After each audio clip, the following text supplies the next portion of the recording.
welcome to Eagleland. I don't normally make a point of singling out mangakas on this show. Even the people who have written some of the worst dreck I've ever read have got some titles in their library that are decent. Doesn't apply today!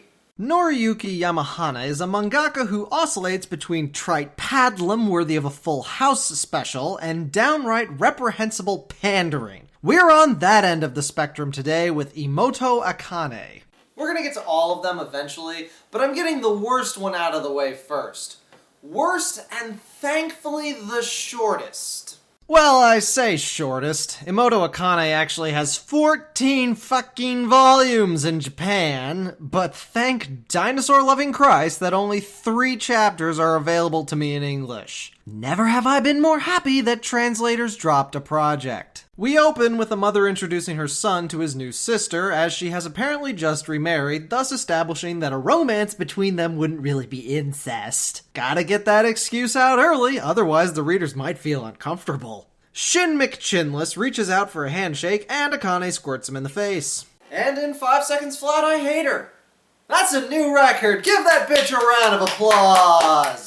Alright, to be fair, she was a child in that panel. But I've read the rest of this. She doesn't improve. Skip ahead X number of years where X is the square root of a Taylor series and mom and dad are dead, leaving McChinless and Akane to be shipped off to different relatives. Because it's better than an orphanage. Now we're at X plus 3 years in the future and McChinless has saved up some money. Mom, I've finally saved up 1 million yen. Now I can rent an apartment, move in with Akane, take care of her school fees, and buy her some new clothes.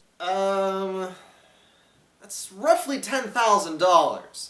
Even with generous rounding errors on the exchange rate, no you can't. Speaking of school, Akane is getting shaken down by Professor Potato Head for 1 million yen that went missing.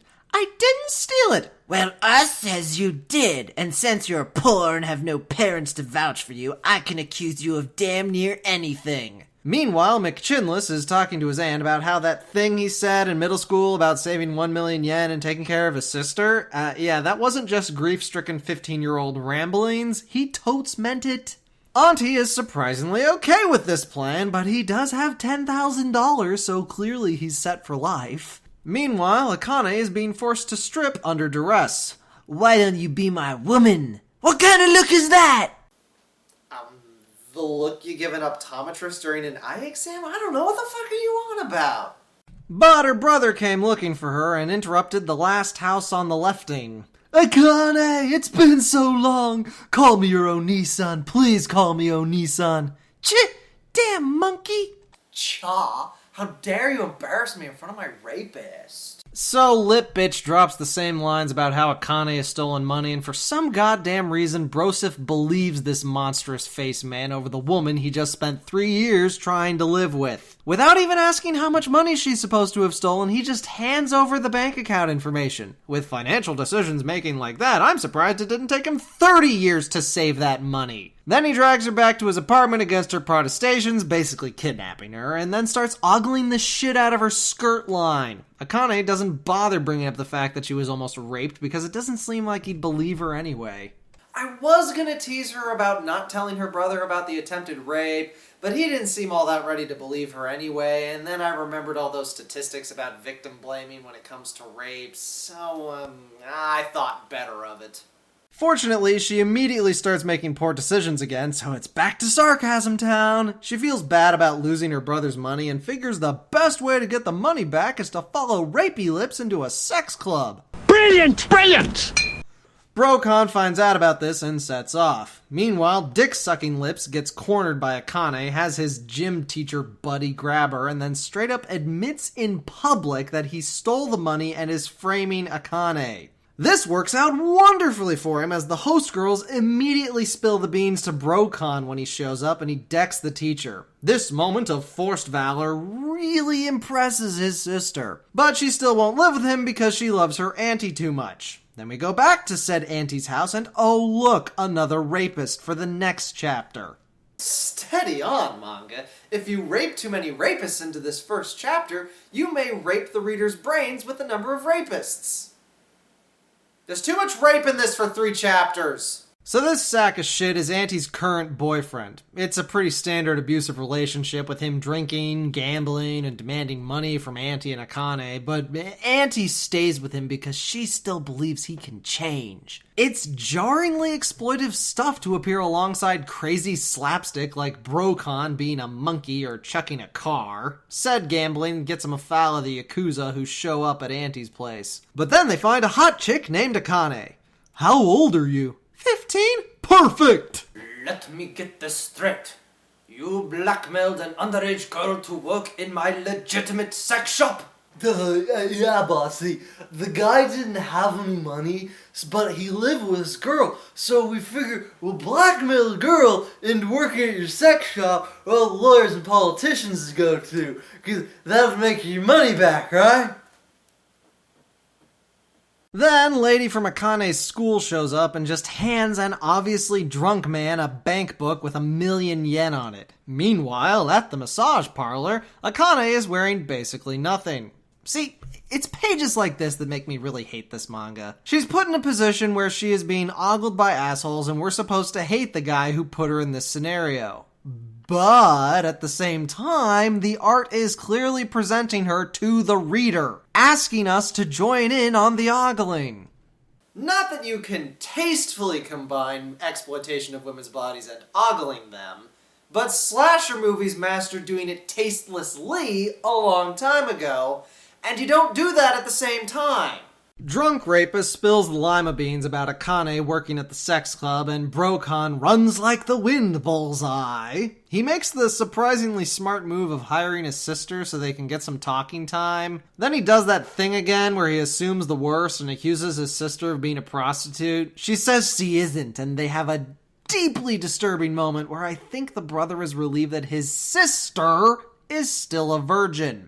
Before they have time to make a plan, they get a call that their time is up awfully quickly. Then her next customer wanders in with yet another rape face. 4! That's 4 rapists in this manga.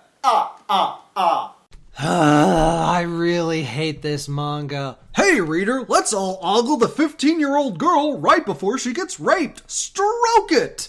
Meanwhile, Auntie Numbnuts discovers what Drunk Rapist did and finally pulls a knife on him, telling him to get the fuck out. Also, he had Brokon's money, so Bro raises a huge stink trying to save his sister. I would have pulled the fire alarm, but yeah, whatever, he's trying. But their butts are saved when Auntie shows up and hands over the money to pay off the debt. So now they can finally live freely together, except for the fact his bank account is empty. The fucking end. Oh, dear manga, how do I hate thee? Let me count the ways. 1,000, 2,000, 3,000. Most obviously, the art is terrible. It keeps switching between the hyper-erotic designs for Akane and the 80s style cartoony faces for everybody else. The effect is jarring. Add on top of that the generally shit characters, with Brother being a galactic level moron who loves his sister but is always ready to believe the worst about her. And the plot in these 3 chapters is absolutely chock full of forced conflict and lame-ass white knighting. And then there's all the attempted rape. Rape can be a part of your story, just look at Jessica Jones. But you can't draw all your potential rapists so cartoonishly over the top they might as well be in the Rugrats. What's going on, Tommy? I'm not Tommy.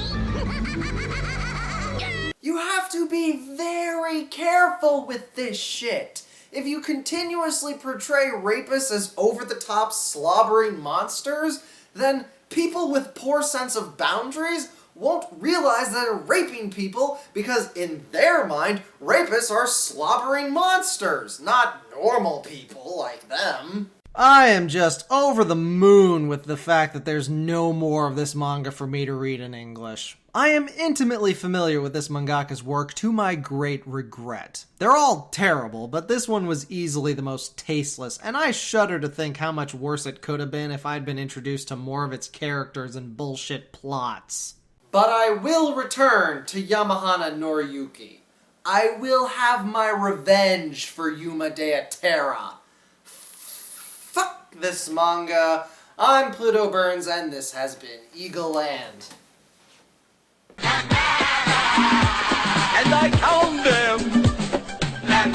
One little lamb, two lammies, three lambs, four lambs, five lambs, six little lammies, seven little lammies, eight little lammies, 9, 10 little lammies, and the duck.